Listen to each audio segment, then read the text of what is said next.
Following the U.S. strikes on Iran, Gas Buddy has said that the price per gallon of gas has already gone up 30 cents. They expect to see it continue to increase as this conflict continues. Right now, the price of an average gallon of gasoline has been below $3 a gallon for a long time in America. Today it's $2.99. We could see it hit $3 a gallon again fairly soon.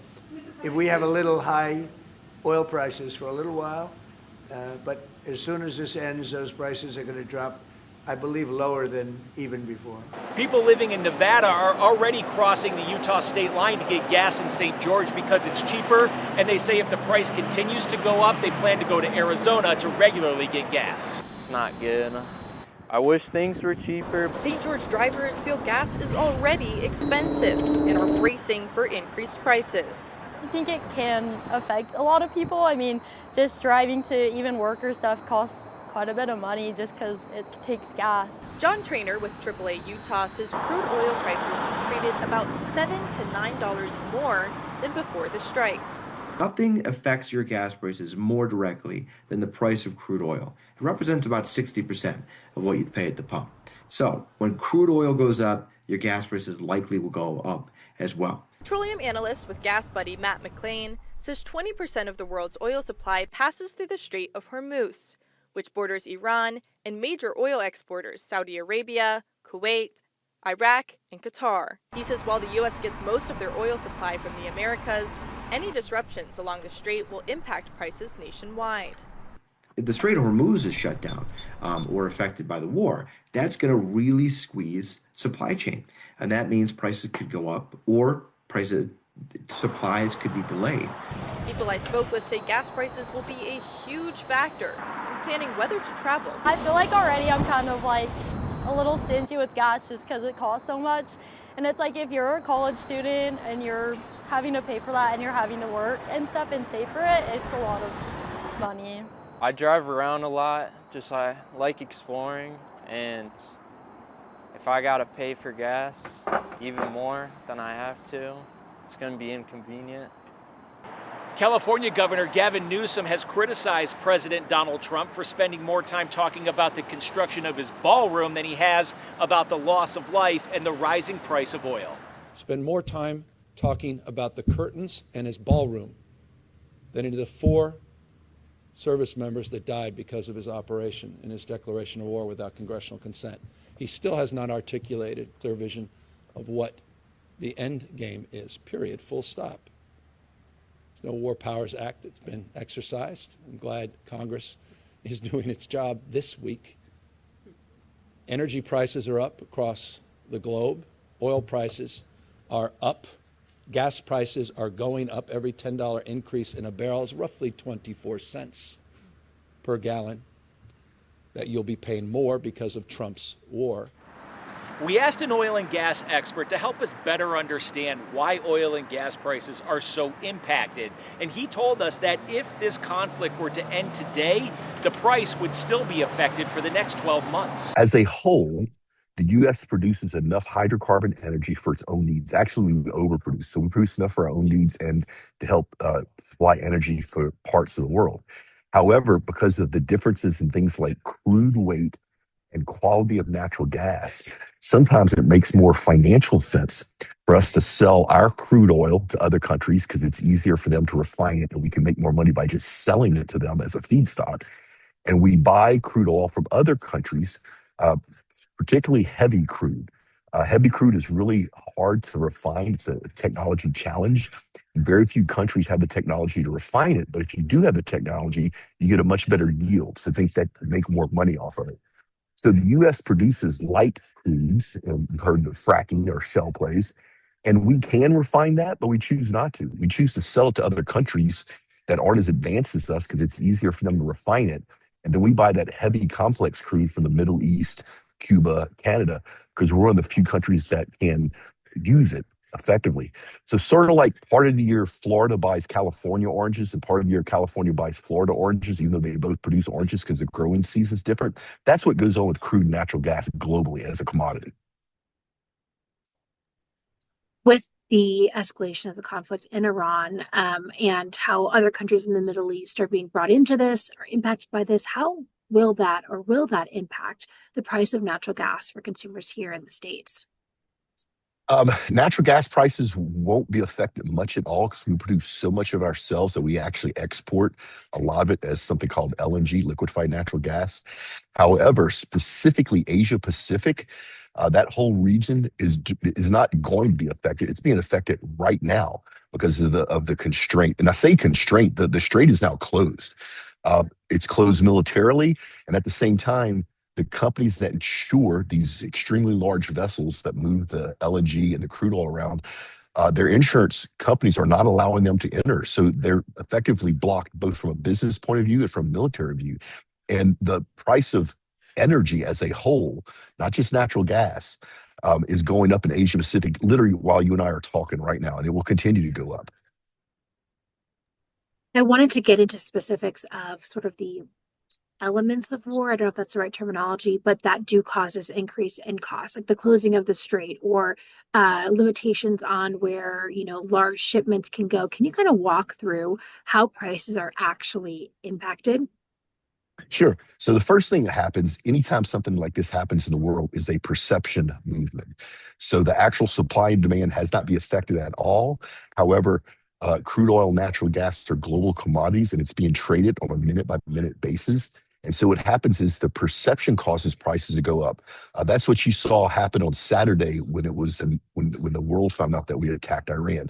It had not affected the market physically at all, but the perception drove prices up. Now there's a constraint, and the prices are rising dramatically. Like I said, it's a start in Asia Pacific, but it will continue to trickle around the world, and it will affect us, even though we produce our own. But it's not just crude oil and natural gas. A lot of grain that feeds, once again, Asia Pacific feeds India. Soybean, wheat goes through those straits. I mentioned ammonia that's stripped from natural gas to make fertilizer. That's a big commodity. It's moved through those straits. That's going to affect fertilizer prices. So even if this conflict ends in a week, the trickle-down effect of the shortage of fertilizer will cause food prices to go up globally in the next growing season. So the effects of this, even if this war ended today, will be felt by all of our consumers for the next 12 months. It's so interesting when you talk about the trickle down to think about food as another area that can be impacted here. If, like you said, if the conflict continues on for a longer period of time, what sort of considerations do industries have to make in terms of how they adjust to the change in price? Is it, shifting what they use to like their energy sources? How does the time frame of this Every contribute to that? large business owner that's heard you ask that question is saying, I wish we could switch energy sources. You can, but it's costly and it takes time. Think of your own home. Think if you had to switch, and I don't know what you use at your house, you're probably using a mix of electricity and natural gas. Think if you had to switch to wood. Imagine you have to rip out all your heating and air conditioning units. You'd have to install wood-burning stoves, wood-burning heaters, wood-burning hot water heaters, replumb all of that, and then find the fuel source. And the same thing happens with businesses. It's not an easy thing to switch. Now, with all that said, certain parts of the world, depending on if it's regulated or not regulated or controlled by the government, they do have multiple ways to generate electricity. And so for the businesses that are relying on electricity, they may be able to provide maybe able to keep working and have that electricity provided by another fuel source. So let's say presently they're using natural gas to generate electricity and natural gas gets too expensive. Well, their providers could switch to solar or wind or battery or nuclear or any place they can buy electricity on the wholesale market for their businesses. But once again, that's going to add a cost. And that cost is going to trickle through that business and eventually end up affecting you and I, the consumers. Yeah, how are consumers going to be impacted? I guess maybe in the short term, immediately, will people be seeing an impact? And in the long term, what can we expect? Well, there's some sort of good news in the timing of this. Not that there's anything good about war, but typically in the US, especially March and April are very low demand months for the nation as a whole for things like retail fuel, so gasoline, diesel, jet fuel, but also for electricity and heating. So even though the prices of everything is literally going up while we're speaking, it's not going to have a dramatic impact in the next week or so in the US. Now, as we go through time, if this conflict continues and that straits stay closed, you're going to see tremendous price spikes. And when something like crude oil goes up even 1 or 2%, that affects everything from eggs to milk to your ability to buy toys for your kids, Amazon deliveries. So the trickle, it's really not a trickle down effect. It's really a trickle through effect. And it is going to affect every single thing we do. And some countries are going to get impacted much worse than other countries. And then as time goes on, we're going to see other effects that we just haven't thought through yet. You have to remember, we've had warfare in that part of the world multiple times, and the straits have never been shut down completely. I don't have any insider information on what anybody's military is doing, especially the U.S. military. However, I would be surprised if us and Europe allow these straits to stay closed more than a couple of days, just because of the massive impact it has on global trade and prices. Thank you. That's such great information. I was looking at today, just average gas prices in Utah. We're already seeing a spike. It's been a couple of days of it just consistently going up a cent or two a day. Obviously, that's someone at the pump, pumping gas, everyday consumer. But what other industries are potentially impacted? Like how long does it take to see an impact on other travel, airfare prices, things like that? Yeah, so here in Europe, the airlines hedge their fuel. So they basically sign contracts with the fuel providers saying, I'll pay you X amount per liter for over a long period of time. Now, the airline does that so it can lock in its fuel prices, which is their most expensive operating expense. And then the provider of jet fuel does it because it's guaranteed cash flow. So what's going to happen is it's not going to affect air fuel prices, so jet fuel, for a while, probably at least 3 months. So we're okay there. However, retail gasoline and diesel, the stuff you fill your car up with, has a limited shelf life. You can't store gasoline for a year. So gasoline is made and then shipped and brought to your retail fuel stores within a day or two. And in your case, or in the Utah case, you're very limited in your access to refineries. So during normal times, you have very limited refineries in your part of the US, which means you can only buy retail gasoline from one or two places. It has to be shipped before it goes stale for its shelf life. What's happening right now in Utah is prices are going up because the actual raw cost of the crude oil that gasoline is made of is going up. And you don't have a lot of refineries that can fight each other over prices. And so in Utah, especially, the prices, not only should they be going up today, or actually probably started going up yesterday, they're going to continue to go up. And if this war ends, there's going to be a lag period.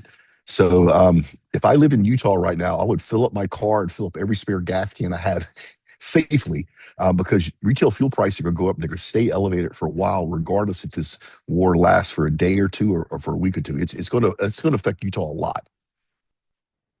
Is retail gas going to be where we see the most impact? Immediately, yes. It's almost cause and effect. The bigger thing that's going to affect our economy is transportation. So we're talking about retail fuels. We're talking about you and I driving to go to Walmart or bring our kids to school or whatever. But you have to remember, almost everything you need to live a modern life is moved by transportation, whether that's rail, ship, over-the-road trucks, and all of them burn fuel. Well, all of their fuel prices are going up too, and they're going to pass that cost on to us. So if you're a big Amazon shopper, don't be surprised if you see the price of stuff you buy on Amazon in the U.S. go up 10% this week, just across the board, because the cost of Amazon to run those delivery fleets all over not all over the U.S., but all over the world as well, the planes and everything else, they're having costs added to them. The problem there is when you start thinking about poorer people. So I do okay. If prices go up, I'm gonna grumble. I'll cut back on some stuff, but I'll be fine. The bigger problem is our world's underprivileged people, our poor people. What's going to happen, and this makes me want to cry, is you're going to have families here in the US that are going to have to choose between feeding their kids or putting gas in their car to go to work so they can make money. And nobody should ever have to make that type of decision. But unfortunately, it's coming. So it's going to affect the underprivileged the most, but it's going to affect all of us. And it's affecting all of us right now. Yeah, so interesting to think about the immediacy of it. The attacks on Iran happening just over the weekend, and then now we're on Tuesday, and they're, like you're saying, it's changing every single day. Can any What's your advice to consumers now? You said fill up all your tanks, what you can, but anything else that you would recommend to people who are, concerned about being able to stretch the dollar and pay for some of those things? Yeah, a couple of things. There's a lot of misinformation out there, especially on social media. This is very serious, extremely serious. However, it's not as big a threat to our physical security as some people are saying. Quite frankly, Iran cannot. We've already gained air superiority over Iran. Iran cannot continue in a long-term air war with us. That they literally just can't. What's going to happen over there, I don't know. But I would tell the general person, don't freak out. Watch your spending, right? This is a blip in the road. And I am kind of serious, especially if you live in states close to California, where the California refineries are the ones that provide your retail fuel. I'm being serious. Go fill your car up now, because retail fuel prices will go up dramatically because there's not enough refineries anymore for those Western states. And just watch your pennies, and everything is going to be fine. We'll get through this. We have really cool heads, maybe not 100% in our administration, but there's some good people in our administration that know what's going on. And the same way in Europe, and they will figure out a way to make this conflict less impacting to the world. And I think the way they do that is they're military, they're going to force open the straits. The situation in the Middle East has caused crude oil prices to spike 8% in just the last 24 hours, which is the single largest one-day spike since 2022. For KUTV 2 News, I'm Jim Spiewak.